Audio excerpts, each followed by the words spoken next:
ಕಳ್ಳನನ್ನಾಗಿಸುವ ಯೋಚನೆ ಉಂಟು. ಎಲ್ಲ ಸಾಮರ್ಥ್ಯ ನಿನಗುಂಟಪ್ಪ, ಯಾಕೆ ಹೆದರ್ತೆ? ಬೇಡ ಬೇಡ ಹೇಳಿ ಇಷ್ಟ ಆಗ್ತದೆ. ಸುತ್ತೆಲ್ಲ ನೋಡಿ ಬೆದರಿ, ಸುತ್ತೆಲ್ಲ ನೋಡಿ ಬೆದರಿ, ಕದಿಯಲ್ಕೆ ಸುತ್ತಿದರು ಕದವ ಸವರಿ.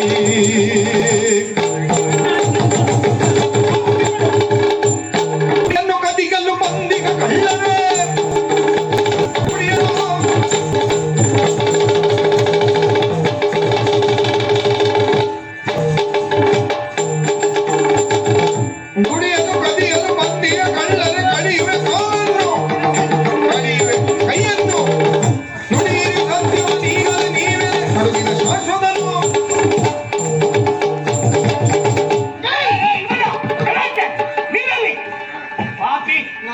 ದೇವಸ್ಥಾನ ಆ ಕಡೆ ಹೋಗ್ತಾ ದೇವ್ರ ಹತ್ರ ಬಂದ್ಕೊಂಡು. ನಂದು ದೇವ್ರ ಪೂಜೆ ಆಯ್ತು. ಏನ್ ದೇವ್ರ ಪೂಜೆ ಆಗ್ತದೆ? ರಾತ್ರಿ ಪೂಜೆ ಎಷ್ಟೊತ್ತು ಅಂತಿಲ್ವಾ?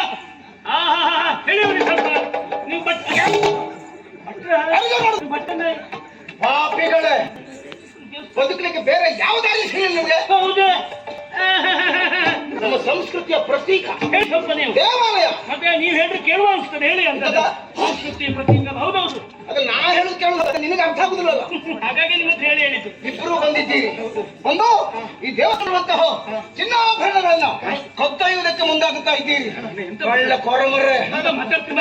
ನಾನು ಅವನ ಹತ್ರ ಹೇಳಿದ್ದೇನೆ ದೇವಸ್ಥಾನಕ್ಕೆ ಹೋಗುದು ಬೇಡ ಇವತ್ತು ಅಂತ. ಅವನೇ ಹೇಳ್ಕೊಂಡು ಬಂದದ್ದು. ದೇವಸ್ಥಾನಕ್ಕೆ ಹೋಗುದು ಬೇಡ ಅಂತ ಹೇಳಿದ್ದ, ಇವಾಗ ಕರ್ಕೊಂಡು ಬಂದ. ಈಗ ನಂದೇನು ತಪ್ಪಿಲ್ಲ ಇದರಲ್ಲಿ. ಅವ್ರನ್ನ ಆಗ್ತಾ ಇದೆಯಲ್ವಾ? ಏನು ನಿಮ್ಗೆ ವಿಷಯ ಏನು ಅಂತ ಗೊತ್ತಾಗದೆ ನೀವು ಜೋರ ಆಗ್ತಾ ಇದ್ದೀರಿ. ಏನ್ ವಿಷಯ? ನೀವು ಇಲ್ಲಿಯ ಸೈನಿಕ, ಹೌದು, ಸೇನಾಧಿಕಾರಿಗಳು ಈ ದೇವಸ್ಥಾನದ ಹೊಣೆಗಾರಿಕೆ ಕಾಯ್ತಾ ಇದ್ದವ ನಾನು. ಯಾಕೆಂದ್ರೆ ತುಂಬಾ ಬಂಗಾರ ಉಂಟು, ಚಿನ್ನ ಉಂಟು ದೇವಸ್ಥಾನದಲ್ಲಿ. ಅದಕ್ಕೆ ನೀವು ಬಂದದ್ದು ಕಳ್ತನ ಮಾಡ್ಲಿಕ್ಕೆ. ಮತ್ತೆ ಕಳ್ಳರನ್ನ ಯಾರು ಒಳಗೆ ಮನಸುದಿಲ್ಲ. ಹೌದು, ನಾನು ಅಲ್ಲಿ ಇದ್ದ ನಿಮ್ಗೆ ಗೊತ್ತಿಲ್ಲ. ಹೇಗಾದ್ರೂ ಕತ್ಕೊಂಡು ಹೋಗೋಣ ಅಂತ ಬಂದದಲ್ವಾ? ನೀವು ರಕ್ಷಣೆಗಿದ್ದದಲ್ವಾ? ನಾನು ಅವನೊಂದು ದೇವಸ್ಥಾನ ಕರ್ಕೊಂಡು ಬಂದದ್ದು. ಹೌದು ಸ್ವಾಮಿ. ಯಾಕೆ ಏನೋ ಒಂದು ದೇವರು ನೋಡಿ ಏನಾದ್ರು ಒಂದು ಒಳ್ಳೇದಾಗ್ಲಿ ಅಂತ ನಾನು ಹೇಳಿದ್ದೇನೆ, ಬೇರೆ ಹೋಗುವ ಅಂತ. ಇಷ್ಟಕ್ಕೂ ನಾವಾಗಿ ಬಂದದ್ದಲ್ಲ. ಈ ನಾಡಿನ ಮಹಾರಾಜರು ನಮ್ಮನ್ನು ಕಳಿಸಿಕೊಟ್ಟದ್ದು. ಈ ದೇಶದ ರಕ್ಷಣೆ ಹೇಗುಂಟು ತಮ್ಮ? ಸೇನಾಧಿಕಾರಿಗಳಲ್ಲಿ ಹೇಗೆ ಕಾರ್ಯ ತತ್ಪರರಾಗಿದ್ದಾರೆ, ನಿರತರಾಗಿದ್ದಾರೆ ನೋಡುವ ಅಂತ. ಇಂಥ ಒಂದು ದಿವ್ಯವಾದ ದೇವಸ್ಥಾನದ ರಕ್ಷಣೆ ಹೊಣೆ ನಿಮಗೆ ಕೊಟ್ಟಿದ್ದಾರೆ. ನಾವು ಬಂದು ನಿಮ್ಮ ಮೈ ಮೇಲೆ ಬಿದ್ದ ಮೇಲೆ ಎಚ್ಚರ ಆಗ್ತದೆ. ಇದೇ ಮಾಡಿ ಸಂಬಳ ಕೊಡುದಿಲ್ಲ ಮಹಾರಾಜರು, ಜಮೀನು ಕೊಡುದು ನಿಮಗೆ. ಯಾರು ಜೋರು ಮಾಡ್ತೀರಿ ನೀವು? ನೋಡಿ, ಯಾರ್ಯಾರು ಹೀಗೆ ಮಾತಾಡಿದ್ರೆ ಆಕ್ಷೇಪ ಅಲ್ಲ ಸ್ವಾಮಿ. ನೀವು ಸಾಮಾನ್ಯದವರು, ನೀವು ಯಾರು? ನಿಮ್ ಯೋಗ್ಯತೆ ಹಾಗಲ್ಲ.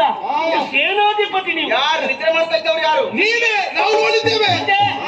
ಮಾಡ್ತಾ ಇದ್ದಾಗ ನಟಿಸ್ತಾ ಇದ್ದದಷ್ಟೇ, ನಿದ್ರೆ ಬಂದದಲ್ಲವೇ ಅಲ್ಲ. ನಟಿಸ್ತಾ ಇದ್ದದಲ್ಲ. ಈಗ ಹೆದರಿಕೆ ಆಯ್ತು. ನಾವು ನೋಡ್ತಾ ಇದ್ದೇವೆ. ಇವು ಮಲಗಿದ್ದಲ್ಲಿ ಮಲಗಿದ್ದ. ಹೌದು, ಮಾಡಿದ್ದಲ್ಲ. ನಿಮ್ಗೆ ಪ್ರತಿ ಕಲ್ಯಾಣ ಗೊತ್ತುಂಟಾ? ಅದರಲ್ಲಿ ಕಮಲ ಭೂಪನ ಎದುರಿಗೆ ದ್ರೌಪದಿ ಬಂತ ಭಾಗದೂತನೊಬ್ಬನು ತಡಿತಾನೆ.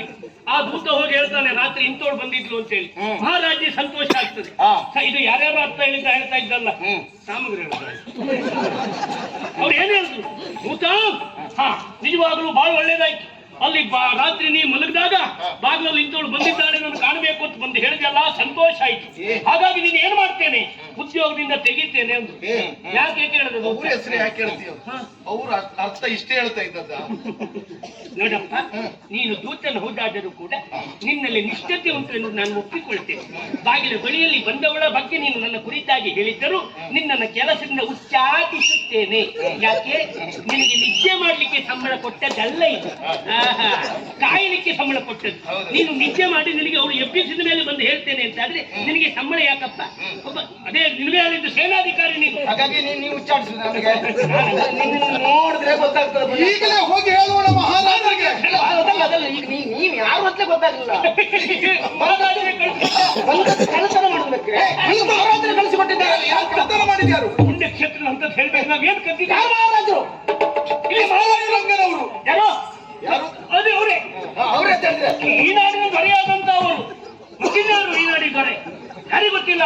ಈಗಲೇ ಗೊತ್ತಾಗ್ತದೆ. ಹೆಸರು ಗೊತ್ತಿಲ್ಲ ಅಂತ ಸುಳ್ಳು ಹೇಳ್ತಿದ್ದ. ಏನು ಗೊತ್ತಿಲ್ಲ? ಕಸ್ತೂರಿ ರಂಗನು ನಿಜವಾಗಿ ಅವರ ಗೂಢಾಚಾರಿಗಳು ನಾವು. ಹೌದು ಅವ್ರ ಆಚಾರರು ನಾ ಕೂಡ ಅಲ್ಲ, ಇಬ್ರು ಸೇರಿ ಕೂಡ ಆಚಾರ. ಅದೇ ಹೇಳುದು ಬೇಡ ನೀನು, ನೀನು ಹಾಗಂತ ಗೊತ್ತಾಗ್ತದೆ.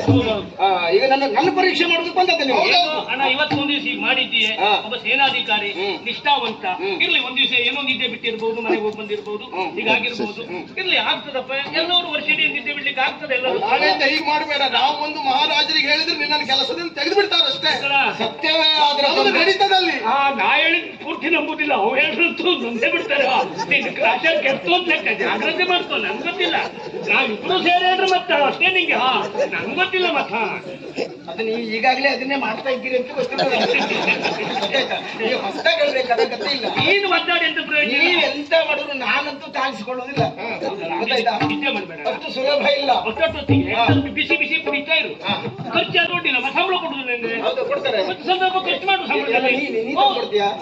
ಯಾರು ತಂದು ಕೊಡ್ತಾರೆ ಮರ್ಯ. ಈಗ ನೀವು ಸತ್ಯ ಹೇಳ್ತಾ ಇದ್ದೀರೋ ಸುಳ್ಳು ಹೇಳ್ತಾ ಇದ್ದೀರೋ? ಅಯ್ಯೋ, ಇವತ್ತು ಗೊತ್ತಾಗದೆ ಇದ್ರು ದೇವ್ರು ಮುಟ್ಟಿ ಹೇಳ, ದೇವ್ರು ಮುಟ್ಟಿ ಹೇಳು ನೀನು. ಈ ಮುಟ್ಟಬಾರ್ದು, ನಾವೆಲ್ಲ ದೇವ್ರನ್ನ ಕಿತ್ತೂರು ಕಿತ್ತೀರಿ ನೀವು. ಜಾಗ್ರತೆ ಇರಲಿ. ದೇವ್ರು ಮುಟ್ಟುದಿಲ್ಲಪ್ಪ. ಬೇಕಾರೆ ಅಣ್ಣ ಇದು ಕೈ ಮುಟ್ಟಿ. ನೀವು ಮುಟ್ಲಿಕ್ಕೆ ಮನಸ್ಸು ಮಾಡ್ತೀಯ, ಅದು ನಂಗೆ ನಿನಗೆ ಮುಟ್ಟಿಸಿಕೊಳ್ಳಿಕ್ಕೆ ಹೇಸಿಗೆ ಆಗ್ತದೆ.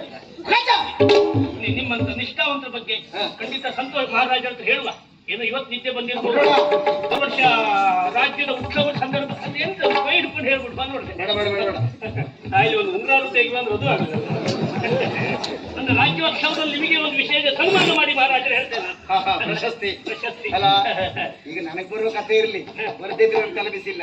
ನೀವೊಂದು ಪ್ರಶಸ್ತಿಗಾಗಿ ಮನೆ ಮನೆಗೆ ಹೋಗುದೆಲ್ಲ ಬಿಡು ಆಯ್ತಾ? ಅದಾಗಿ ಬಂದ್ರೆ ಬರ್ಲಿ. ಯಾರು ಹೇಳಿದ್ದಿ? ಮತ್ತೆ ಕಳತನ ಮಾಡಿದಕ್ಕೆಲ್ಲ ಪ್ರಶಸ್ತಿ ಕೊಡ್ಲಿಕ್ಕೆ ಆಗ್ತದ? ಅದಾಗೆ ಬರುದಾರೆ ಯಾರ್ಯಾರಿಗೋ ಬರ್ಬೇಕಿತ್ತು. ನೀನು ತಿರುಗು ನನ್ನಾಗೆ ಮನೆ ಮನೆಗೆ. ನನ್ಗಿಂತ ಮೊದ್ಲೇ ನಿಂಗೊಂದ್ರು ಬಂತು. ಎಲ್ಲ ಹೇಳುದು ಹಾಗೆ, ಓಡಾಡುದು ಬಿಡುವುದಿಲ್ಲ ಅಷ್ಟೇ. ಅಧಿಕ ಪ್ರಸಂಗಿಗಳ ಮತ್ತೆಲ್ಲಿಯಾದ್ರೂ ಈ ಕಡೆ ಕಾಲಿಟ್ರೆ ಜಾಗ್ರತೆ. ಸತ್ಯ ಹೌದನ್ನು ಗೊತ್ತಾಗ್ತದೆ. ನೋಡುವ, ಇನ್ನು ಹಗಲೊತ್ತು ಬಾ ದೇವಸ್ಥಾನಕ್ಕೆ. ಗೊತ್ತಾಯ್ತು, ನಾಳೆ ಹಗಲು. ನಾವೆಲ್ಲ ಕಾಲಿಡುವವರೇನು? ನಾಳೆ ರಾತ್ರಿ ನಿಮ್ಮದೇ ಉದ್ಯೋಗ ಇಲ್ಲಿ. ಇಲ್ಲ, ಅದೆಲ್ಲ ಹೇಳಲಿಕ್ಕಿಲ್ಲ. ಹೇಳಿದ್ರಿಲ್ಲ. ಅದೆಲ್ಲ ಹೇಳಲಿಕ್ಕಿಲ್ಲ. ಯಾವ್ದು ಹೇಳ್ಬೇಕಂತ ನನಗೆ ಗೊತ್ತುಂಟು. ನಿಮ್ಮಿಂದ ಪಾಠ ಕಲಿಬೇಕಾದ ಅಗತ್ಯ ಇಲ್ಲ. ಅದು ಒಂದು ಅಪ್ಪ ತಪ್ಪಿರ್ಬಹುದು. ಹೋಳಿಗೆ ತಪ್ಪುದಿಲ್ಲ ಅಂತ ಹೇಳಿ ಹೆಚ್ಚಿಗೆ ನೀನು ಹೋಳಿಗೆ ಇಡಬೇಡಿ, ಹಳಸ ಹೋಗ್ತದೆ. ನಿನಗೆ ಅಳಿಸಿದ್ದಾದ್ರೆ ಆಗ್ತದಲ್ಲ. ನಿನಗೆ ನಿಂದೇ ಆದ ಭಾಷೆಯಲ್ಲಿ ಅಂತೇನೆ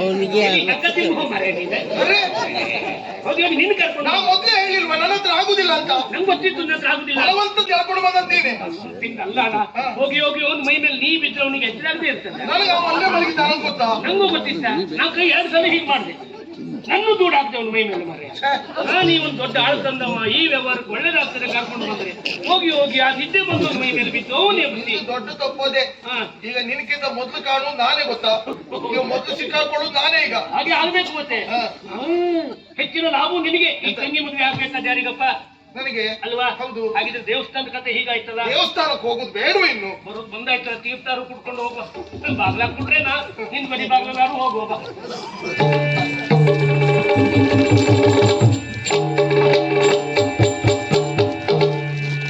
ತುಂಬಿದ